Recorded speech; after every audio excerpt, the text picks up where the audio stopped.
পরিচিত হলেই সে কিন্তু কাছের হয় না বা আপন হয় না। দেখা যাচ্ছে যে তুমি তোমার কিছু ব্যক্তিগত কথা কাউকে জানাচ্ছ, তুমি তাকে বিশ্বাস করে জানাচ্ছ, সবটুকু তাকে বিশ্বাস করে অন্ধের মতন বিশ্বাস করে জানাচ্ছ। যদিও দেখা যায় যে সেই মানুষটা তোমার এবং তার মধ্যে কথাটা সিক্রেট রেখেছে, তো ঠিক আছে, কিন্তু কোথাও যদি দেখা যায় যে ওই মানুষটা তোমার কথাগুলোকে সিক্রেট না রেখে পাবলিক করে দিচ্ছে, তুমি তাকে যখন তোমার মনের কথাগুলো জানিয়েছিলে তাকে বারবার এই কথাটা বলেছিলে সেই যেন ব্যাপারটা সিক্রেট রাখে, কিন্তু সে সিক্রেট রাখেনি।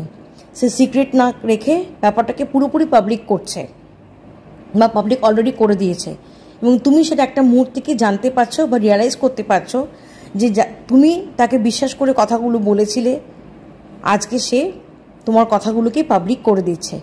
কাজেই সে মানুষটা তোমার পরিচিত, তুমি মনে করেছিলে সে তোমার পরিচিত মানুষ, তাকে তুমি কাছের মনে করেছিলে, তাই তাকে তুমি আপন ভেবে সবটুকু বলেছিলে। পরিচিত হলেই সবাই তো কাছের হয় না, পরিচিত হলেই সবাইকে আপন ভাবা যায় না। আর যে মানুষটা তোমার বিশ্বাসের দাম দিতে জানে, যে তোমার বিশ্বাসের দাম দেবে, তাকেই তুমি একমাত্র কাছের বলে মনে করতে পারো এবং তার সাথে তুমি তোমার সব কিছুই শেয়ার করতে পারো। যে মানুষটা তোমার কথাগুলোকে সিক্রেট না রেখে পাবলিক করে দেয়, সে যতই তোমার পরিচিত হোক না কেন, যতই তোমার তার সাথে পরিচয় থাকুক না, তুমি যতই তাকে কাছের মনে করো না কেন, বাস্তবে সে তোমার কাছের নয়, সে তোমার আপনও নয়।